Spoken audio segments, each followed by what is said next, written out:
Hello, and welcome to the Fade Route NFL podcast. Today, we are going to look back at Thursday Night Football last night.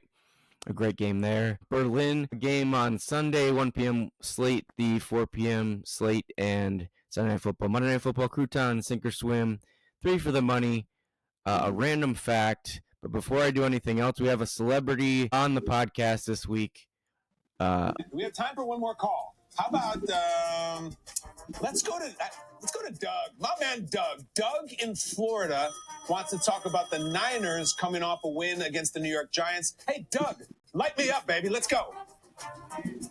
I don't understand why they didn't make one trade at the deadline. They're third in the NFC West. They've always made big splashing moves. They lost Nick Bosa. They lost Fred Warner. They lost their rookie this weekend. What are they doing in that competitive NFC West? Why have they not tried to get things together and put a trade together like maybe the Cowboys did yesterday? Well, Doug, maybe they're just worried that if they trade for a player, he'll instantly get hurt, and no one would be surprised if he did. The Niners have having a gutty season right now, but it's hard to imagine them doing anything in the playoffs if they get there because their roster's so beat up. Do we have one more? All right, if that voice sounds familiar, the mayor made it through on the NFL Network. Good Morning Football with Kyle Brandt. Not a satisfying answer to the question, but Mayor, how did it feel being on TV? It was pretty amazing, I must say. I never thought I'd get through to a talk show like that, let alone Good Morning Football. Hopefully ESPN and Disney doesn't sue us for using their audio illegally. Maybe using their audio illegally will bring light to our podcast. We're always looking to get more listeners. No, it was pretty fun. Just, my same old zany take of football that I bring to the table every week. Thursday Night Football, we finally had one of those terrible games. The Broncos are 8-2 and the best team in the league. I had them winning 4 games by week 10 so far. You have them at 12-5 on the season. It looks like your prediction on them was a little more right than I was. Maybe I'll be able to get to Good Morning Football rant about the Broncos at some point. I can't imagine anything more fun than that. We will get to that game in a second, but give out the random fact. So the game is in Berlin this next Sunday morning. And I have a fact about the Berlin Zoo, which is a widely respected zoo in the international zoo community. And it's been around for almost 150 years. But during World War II, it was bombed, and only 91 of the animals survived. I do not know how many they had back then, but they now have 20,000 animals, and they probably won't get bombed anytime soon. How many of those animals are rabbits? Because, you know... Reproduction joke? No. All right. That's our first one of those. All right. The bye weeks. So this is week 10, and the byes are Cincinnati, Dallas, Kansas City, and Tennessee. So we have 2 fewer games this week. And let's go ahead and get straight to that Thursday Night Football game. I watched that audio coming in a little loud. I don't know if you can adjust it. Yeah, I can. So Las Vegas at Denver, I only watched the first half. I don't know if you made it through to the whole thing. It was 10-7. The under 42.5 was never in question. And the Broncos favored by 9.5. Of course, Las Vegas covered that. I don't know. I thought no Patrick Surtain for Denver would make some kind of a difference. I didn't have anything. I did take the Raiders money line, but I cashed out when it got to double my money. I'm glad I did that because they lost. But other than that, do you have thoughts on this game? Yeah, it was a pretty boring game. What you would expect out of a Thursday night game lately. Probably won't see this one again. This will be a 4:05 kickoff in the middle of November next time this game comes around. Next year. I think they're really trying to do better with Thursday night football. The Broncos have a weird schedule. They only play one game in the next 23 days. So they have like that 10-day off, and they play one game, and then they have a week bye week. So I don't know if that's going to hurt them, help them. Maybe I know there's infinite amounts of schedules they can write. I don't know how I feel about that one. I don't know how they feel about it. I guess it doesn't matter. There were more penalties than first downs, and I think this just proves that Pete Carroll is no longer an effective NFL coach. The Raiders are going to be at square one again next year. They've got 3 teams in their division that can win the Super Bowl this year with the team they have, and they're nowhere near the caliber of any of the other 3 teams. Yeah, but I want to give credit to Vance Joseph because he might be more important to this team than anybody else, including their head coach. That defense is elite. They've got them. I think they lead the league in sacks, and they just added more to them last night. Of course, got to Geno Smith a whole bunch of times. So, yeah, I mean, that defense is going to carry them. And then if they need 33 points in the fourth quarter, Bo Nix can do that too. But they didn't need any points. Yeah, a bad game to watch, but I don't think anybody had super high expectations for it. We'll get to the Berlin game then. It's 9:30 Eastern time. Atlanta at Indianapolis. They added Sauce Gardner at the trade deadline. I don't know how much it's going to be impacting their defense, but he was in concussion protocol. Apparently he's cleared, and he's obviously new to the team. And then you've got the whole Berlin, Germany thing where they'll be playing at a weird time. He said he's going to play, but I don't know if that really will make any impact. And obviously Indy favored in this game by 6.5. The over-under is 48.5. Do you have any thoughts on Atlanta at Indy in Berlin? I just don't think Atlanta is going to be able to put up enough points to compete with Indy in this game. Atlanta's averaging 17.9 points a game. Their defense is pretty good overall, not giving up too many passing or rushing yards tentatively across the board, but that Colts offense is going to put up a lot of points. First in the league, they have dominated points scored since about week 2 or 3. Daniel Jones, Jonathan Taylor, Michael Pittman, they're all getting it done. They're going to get a big win in Berlin no matter what time of day it is. The Falcons are going a long way to get to lose. Yeah, this Falcons team, I mean, they can be surprising sometimes and then incredibly disappointing at other times. I don't ever bet on them. It's one of my, 3 or 4 golden rules about football betting. But yeah, I can't see Indy going back-to-back losses and against this Atlanta team. All right, the 1 p.m. window, Buffalo is at Miami. Miami, a home dog, plus 9.5, the Dolphins. The over-under is 50. We have a few home dogs this week, but I don't know if there's any team that deserves to be a home dog more than Miami at this point. Buffalo favored by 9.5. You have any thoughts on this game? Yeah, the only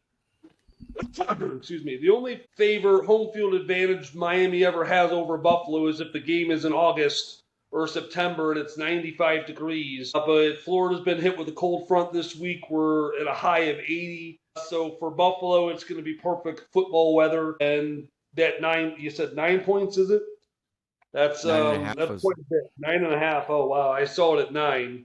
I'm glad I got it when I did. But maybe that's a tell sign to come. Maybe not. We'll see. But Miami is probably not going to win this football game. Probably not. We should at some point talk about the weirdness of Week 10, a trend over 30 plus years, but we'll get to that a little bit later maybe. New England is at Tampa Bay. Tampa Bay favored in this game, minus 2.5. The over-under is 48. Tampa Bay coming off a bye. I don't understand this line. I think New England is better, and Tampa Bay that may be getting healthier, but they're still down a few key players. Do you think this line is right at minus 2.5? Yeah, I mean, it's paying respectable teams and just under 3 points for home field advantage, which means Vegas doesn't know who's going to win this game.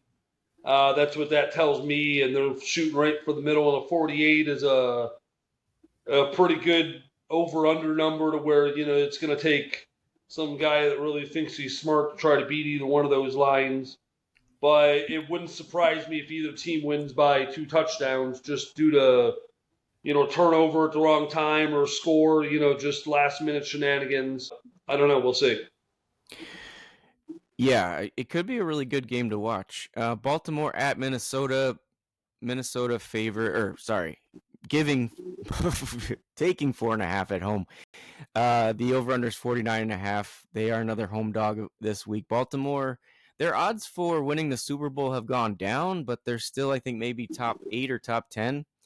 I don't know if you have thoughts on Baltimore or JJ McCarthy or anything about this game, but 4.5 is Vegas zone.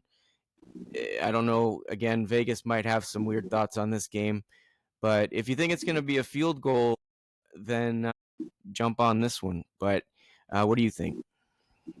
Yeah, that's a tough game right there for trying to figure out who's going to win. I mean, Minnesota's at home. I think they have that advantage, but Vegas doesn't seem to think so. So we'll have to wait and see what happens. The betting public is kind of right in the middle of the road for both, except on the money line. Seems to be coming in on Baltimore right now, which kind of fascinates me that many people are that confident in Baltimore. I guess it all depends on Lamar Jackson.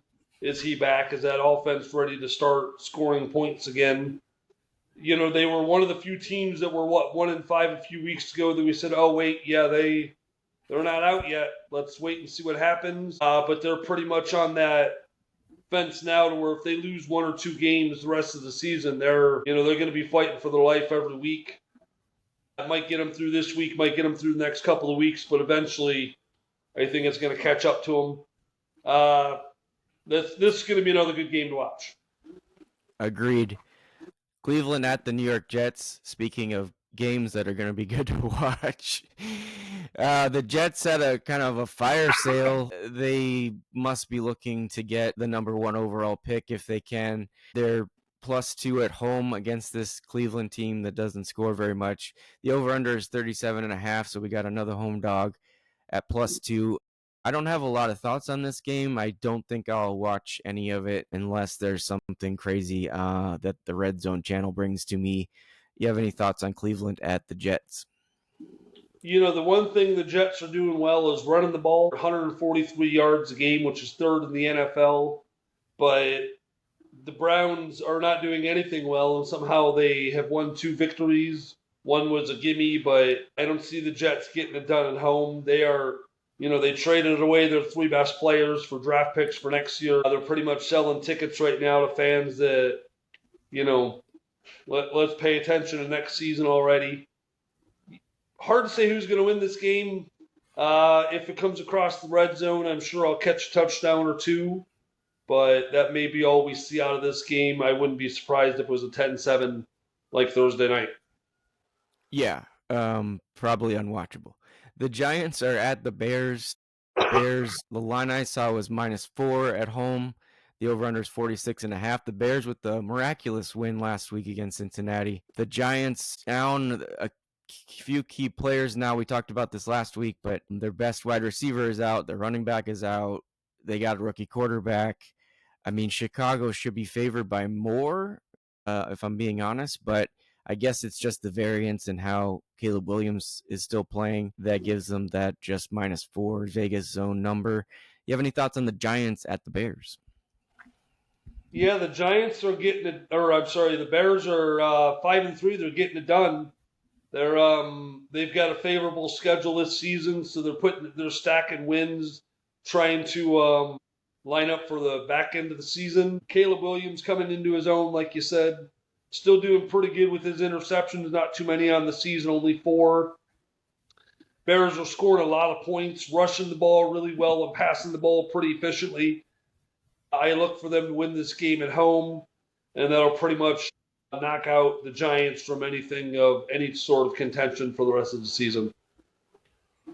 Yeah, that NFC East seems to be kind of wrapping up already. The Saints are at the Panthers. The Panthers pulling off a huge upset in Lambeau last week against Green Bay. They are favored by 5 at home. The over-under is 39.5.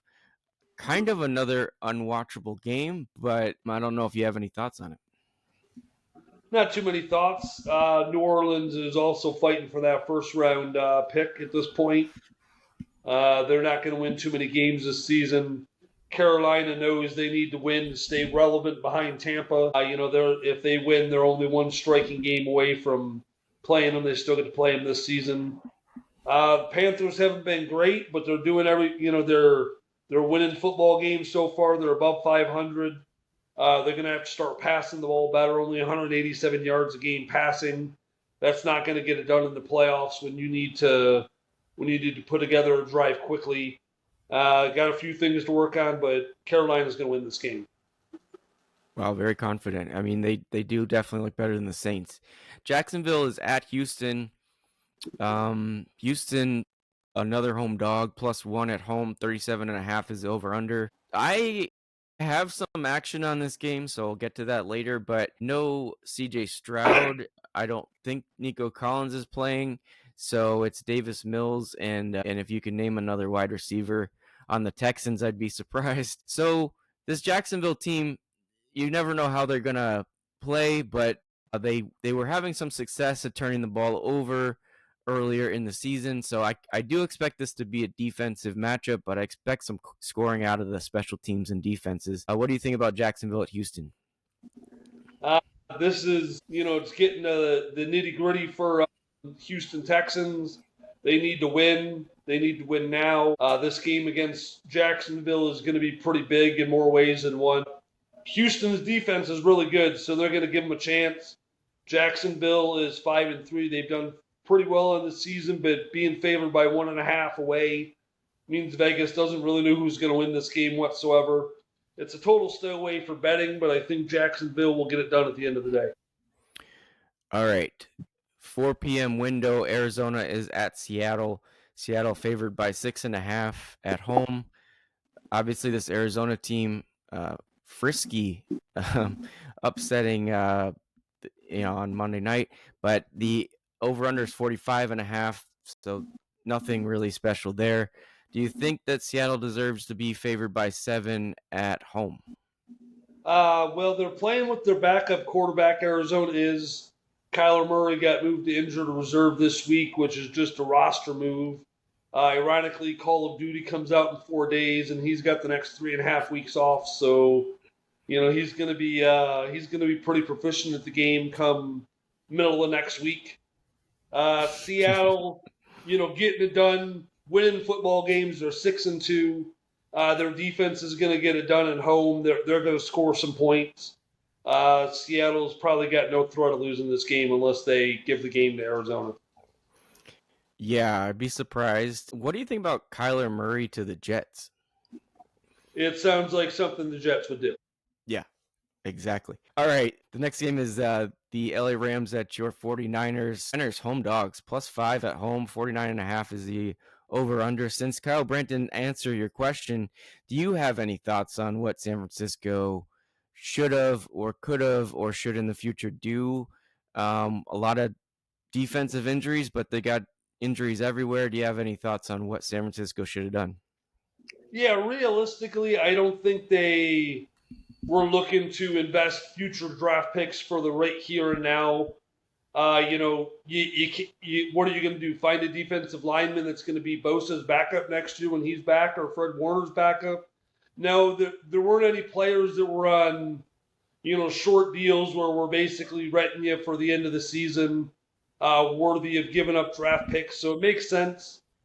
They're going to get some of their offensive stars back, come later in the year. If Brock Purdy can get healthy, that offense is probably going to look different. They stole one from the Rams last time they played them. That kind of makes sense why they're home dogs this week. However, I think they can get it done. Obviously, they're at home, won 6 games, scored a bunch of points. With Christian McCaffrey on their sideline, he's always the X factor.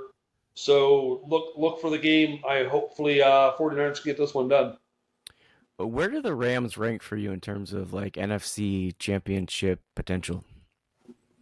I would say they are above the Fighters, but not quite as good as maybe the best team in the NFC right now. Yeah, I mean, maybe below Detroit or Philly. but they're up there. I think that the Rams have a pretty good chance of getting a high seed and certainly winning that division. They've got a good chance at that. So the last game in the 4 p.m. window is Detroit at Washington. Washington, no Jaden Daniels. This line moved 5 points when Jaden Daniels broke his arm. So I think Washington's washed for the season. This line is now +8 at Washington at home. The over-under is 49. No expectation that Washington can handle this Detroit Lions offense. But Detroit is a different team on the road. So look out, Marcus Mariota and that fierce Washington offense is going to be a factor. So what do you think about Detroit at Washington? 49 and a half, 8-point favorites. So they're looking at like 30-21 or like 28-21. So, I mean, yeah, I think Detroit's going to get this done. They're going to, they've regrouped a little bit, I feel. They're going to get into Washington, get a win. Washington's pretty much, like you said, washed for the season. Not too much hope for them in that NFC North as well, or I'm sorry, NFC East as well. Good for Philly, bad for everyone else. Yeah, exactly. All right, Sunday Night Football is Pittsburgh at the LA Chargers. Chargers favored by 2.5 in LA. The over/under is 45. This Chargers team really struggles, and it makes sense. They lost both of their tackles, and Joe Alt makes all the difference for them. And when he's out, they're pretty bad on offense. And Pittsburgh's, they showed some signs of life last week. So I don't think I'd take the Chargers, but I don't have a lot of faith in Pittsburgh either. You have any thoughts on this game, the Sunday Night Football game? On paper, the Chargers should dominate the Pittsburgh Steelers, but somehow Pittsburgh always plays to their competition, and Jim Harbaugh struggles to win in places where he should. This is a game that the Chargers need to win to even stay race with Denver and Kansas City right on their heels. Pittsburgh needs to win, but we know they're going to finish 9-8 at the end of the year. Always going to be at that 500 mark. Excuse me. I don't know who's going to win, but if I had to flip a coin, I would pick Los Angeles. Sure, why not? Pittsburgh, interesting team this year, but yeah, I think I don't trust them yet, and I definitely don't trust the Chargers, so game is up in the air. Monday Night Football, Philadelphia at Green Bay.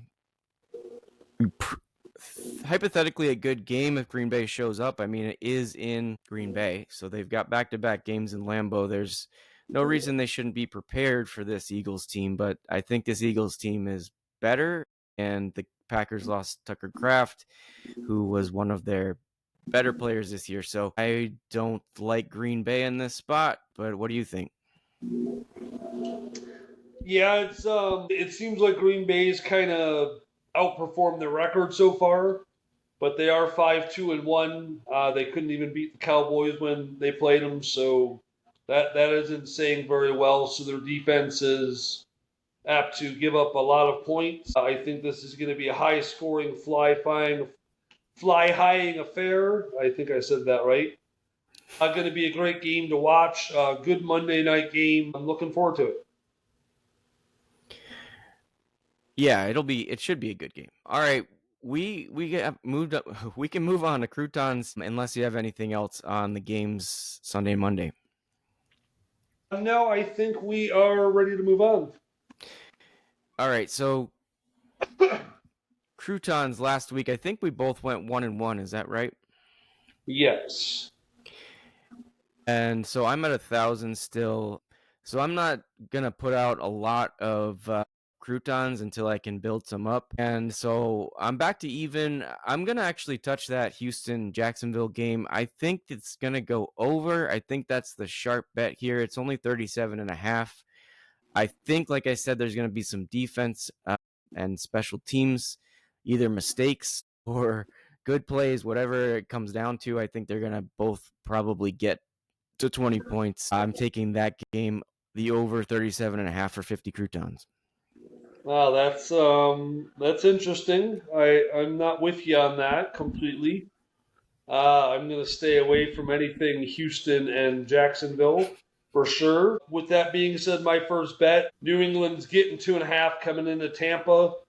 I think this game's going to be really, really close. And, maybe a field goal at the end is going to be the difference. And hopefully it's not a 3-point field goal for the Bucks to take the lead at the end. New England plus 2.5 at Tampa for 50. Yeah, I think New England's a better team, but yeah, you got the Baker Mayfield factor driving down the field with a minute to go. But I do like that pick. I have one other pick. I'm taking Seattle. This might be square, but I'm a square better. What can I say? Seattle minus 6.5 at home against Arizona. Seems easy, but Jacoby Brissett has launched this Arizona team into a different stratosphere. But so the 6.5 for Seattle, I'm taking the giving them 6.5 at home, and taking that for 50 croutons. Yeah, I mean, Jacoby Myers is everything they wanted Kyler Murray to be, right? Plays the type of offense they wanted him to play, and it's like a completely different, same quarterback, different size, different stature. Jacoby is getting it done. He's going to find his way to stick around for another couple seasons. He's been a kind of a journeyman in the NFL. Good luck to you on that bet. I hope Seattle loses by 50. That has nothing to do with your crouton bet and more with me hating the Seahawks. For my second bet, I'm going to break one of my golden rules, and I'm picking a huge point spread this week. Buffalo -9, I saw a few days ago, so I locked in my bet, I guess you would say, at Miami. I think Buffalo is going to dominate Miami in this game, and it is going to be evident that the Miami experiment is over once again. And, the fans, I hope they're giving away tickets to that game. Yeah, Buffalo coming off a big win against Kansas City last Sunday. So I think this is, I don't have anything to say about that, but it scares me when that gets close to 10 because they are still an NFL team technically. But I'll be rooting for you, I guess. And Mrs. Mayer will not, gonna guess. All right. No, she gave me a dirty look when I said that, but that's okay. All right, sink or swim. I was unsuccessful. I thought Green Bay was a sure thing at home against this Carolina Panthers team, but it turns out no, the Green Bay Packers have lost to Cleveland, Carolina, and tied Dallas this year, so playing down to their opponents a little bit. I'm picking Seattle this week. I have them in croutons. I don't think there's any reason they're going to lose to Arizona. Well, what do you think about sink or swim this week? Yeah, that's probably a good pick realistically. Good time to use Seattle. I'm sneaking into the bag, deep into the well, and going with Carolina this week. Playing New Orleans, I think they can get it done. So we'll see. Yeah. All right. You are back in the lead after last week. I do have a SIF surprise, and I think I want to do it now before we get into 3 for the money. So I did message this to you, so it's not so much of a surprise for you. But so week 10 for the last 30 years has been a very strange week. The Vegas money lines have been 60% on average for week 10.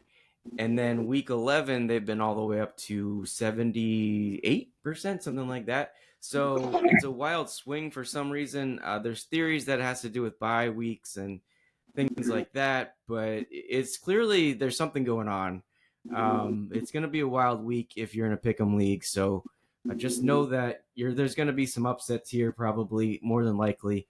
We're going to see, maybe 5 to 6 really crazy upsets. We have any thoughts on this? We did message about this, but do you have any thoughts on this weird week 10 thing?